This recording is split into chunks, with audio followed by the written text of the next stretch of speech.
Welcome, everyone. I'm really glad that you're here. Now, today I want to teach you something that I believe is one of the most practical and immediately useful frameworks for any professional woman who feels like her capability isn't translating into recognition.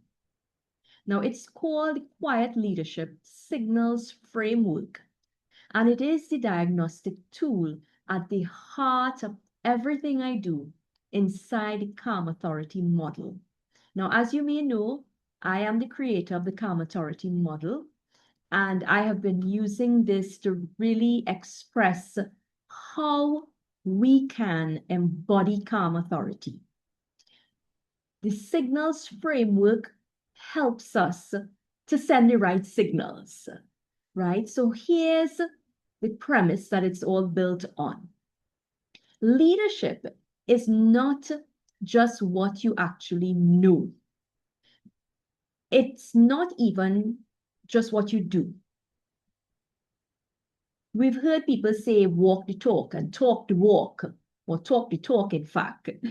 But it is really what others perceive based on the signals that you are sending in every interaction, every meeting, every conversation. And the most capable women are sending signals that they are completely unaware of. How I know that? When I speak with them. In some cases, I would say signals might be working for them, but in the majority of cases, some are quietly working against them. So today I'm going to walk through two of these signals so that you can start identifying which ones are landing and whether there's one of them or both of them that actually need some work. All right, so before I go deep into this, you might be asking, what is a leadership signal? So a leadership signal is a specific observable behavior that shapes how others perceive your authority, not your intelligence or not even your qualifications, not even the track record that you have on paper. It's really all about your authority in the room in real time. And the reason signals matter so much for quiet professional women in particular is this. In environments that reward volume, visibility, and dominance, the woman who leads differently, particularly those quiet women, she's often being assessed not on what she actually knows, but on how she's showing up. And if her signals don't match what the room expects from a leader, she gets overlooked, regardless of her capability. Maybe you've experienced that as well. And if you have, I'd love for you to comment about that. Now, we would say that's not fair, but the reality is this is what happens. So understanding it is really the first step to changing how we put ourselves out there, how we present ourselves. So I'm going to share, as I said, two of these with you in this video. The first one is clarity. Now, the clarity signal is really about how your ideas land in a room. Now, when this signal is actually strong, people always know what you're recommending or you're suggesting, what you think, what it is that you want to do next or what is going to happen next. Because the reason they're able to know is that you are leading with your point. You're easy to follow. You feel decisive and you give that confidence to the audience as well. That's the signal that you're emitting. Now, on the other side of it, when your signal is weak, people get lost on the way to the point because you're over-explaining. You give all the context before the recommendation or the suggestion. Now, by the time you actually get to the answer, someone else has already jumped in with a shorter version of what you were building toward. Definitely, I am sure you have experienced this. You're sitting there and you're putting together your thought or your suggestion, and you are trying to tweak the words, and then out of the blue, somebody jumps in.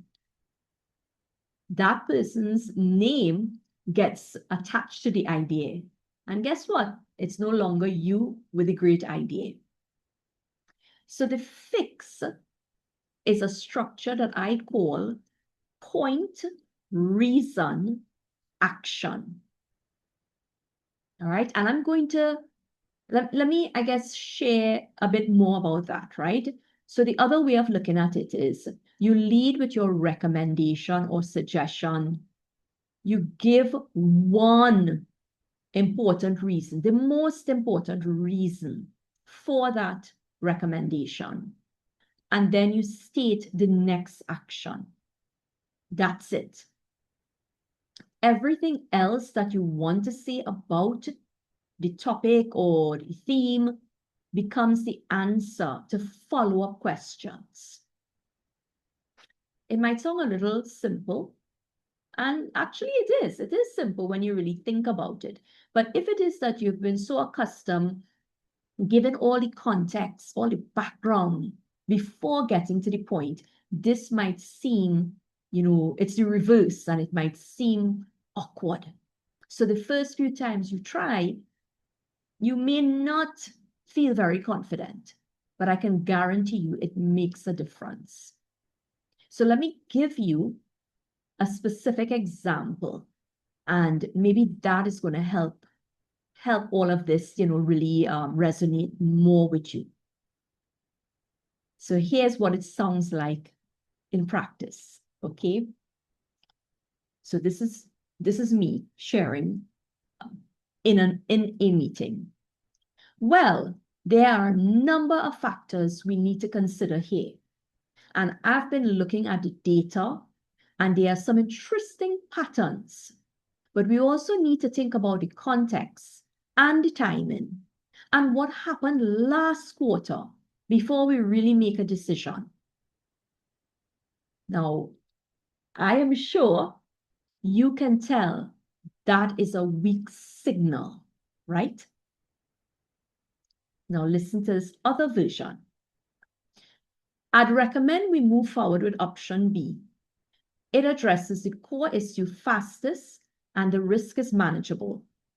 Next step is to confirm the budget by Friday. Can you tell the difference? Can you hear, I should say, the difference? That's what a strong clarity signal actually sounds like. But how often do we actually use that clarity signal in the right way? So both cases, both versions have the same knowledge, but completely different signal that is given off.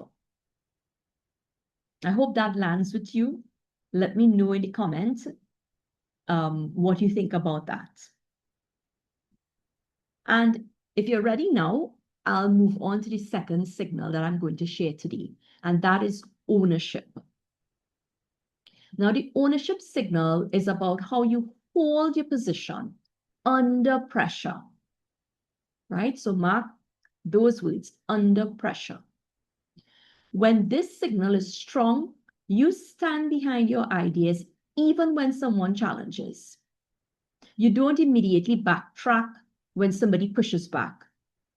You can say, I hear you, and I still think this is the right direction. And you say that without feeling aggressive. Now, when the signal is weak, on the other hand, You soften your position the moment someone questions it. You add qualifiers. You say something like, well, it was just a thought. Or you say, I could be wrong. Before anyone has even challenged you, you might even say that. So you talk yourself out of your own idea before anyone else gets the chance. So it's almost a defensive way of communicating your idea. The fix, folks, is learning the difference between genuine reconsideration and reflective retreat. I should say reflexive, actually.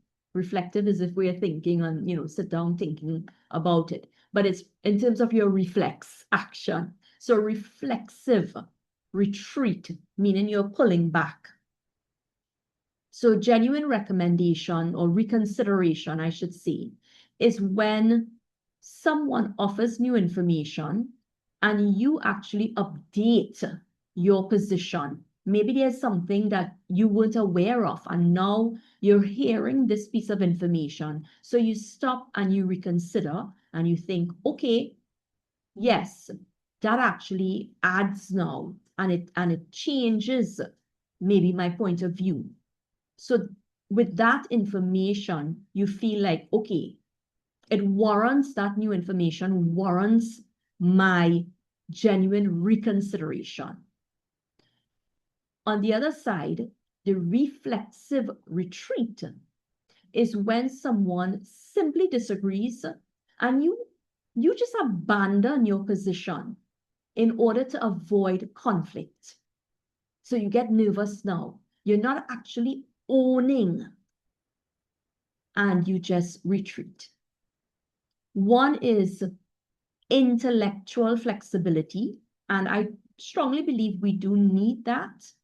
The other is a signal that costs you credibility every time you do it, because you demonstrate that you don't have that conviction in what you're sharing.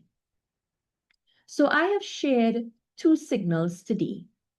And actually, what I should have also been doing while sharing this with you was to share the actual audit.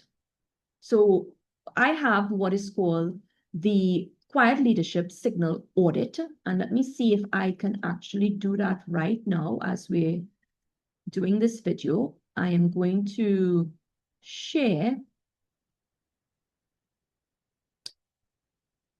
Hopefully you can see on my other screen what is the Quiet Leadership Signals Audit. And today, I shared with you 2 signals. There are actually 5. But it will take us a very long time for me to go through all 5. But this is a document that I give for free to those who are interested. And it goes through, and each one, it goes through examples or suggestions, I should say, that you can actually apply. So when you use this document, you can literally self-audit and determine where it is you have your gaps and where it is you are actually doing very well. There's strong signals are being given out. All right, so this document is actually simply 3 pages long and is readily available to anyone who would like to use it, who would like to have that. What I have found that works really well is that someone would take that, audit herself, and then say, Alicia, I would like to have a call with you. Can we go through this? I've noticed which signals are weak, and I want to know what I can do about that. So complimentary to everyone who is looking at this video and is interested in having the actual document, just indicate audit, and I will send it. And with that, you will be given a complimentary 30-minute call with me to review the outcome. All right, so I hope that is enticing. And note that each one of these signals is observable. Each one is actually simple to learn. So it doesn't mean that you have to make a drastic change in how you communicate, but it does mean that right now you may be emitting, exuding, giving out the wrong signal. Each one of these can be used, you can actually start using right now, this week, without having to say, well, I am not a leader yet. I don't have a team, or I need to wait till I get promoted, or I need to wait until I get permission. None of that is necessary. Here's what I want you to do right now. Just think about which of the two signals I shared felt more familiar to you when I described the weak version and the strong version. What felt familiar? Which one? That's your starting point today. And it's not because you're weak, but it's really because that's where the biggest shift is waiting for you. So if you want a proper diagnostic, the Quiet Leadership Signals Audit is free, and it walks you through all 5 in detail, so you can see exactly where you are right now and what it is you need to work on first. So let me know, drop in the comment, audit, or any word, whatever is your fancy. Just drop a word. I will send it to you. And you can, if you would like, have that complimentary call with me. For those of my community members, those who are watching this video in the Quiet Leadership Hub for Professional Women, wow. If you're looking at the video in the Quiet Leadership Hub for Professional Women, you can simply drop signal. In terms of, you would have had access to this already in the community. So you can do your audit. You can let me know which is the signal or signals that you need to work on, because I read every single comment in there and I will respond personally to you. Folks, remember, as always, quiet is not the opposite of powerful. It never was. See you next time for another interesting topic. Okay, take care. Bye for now.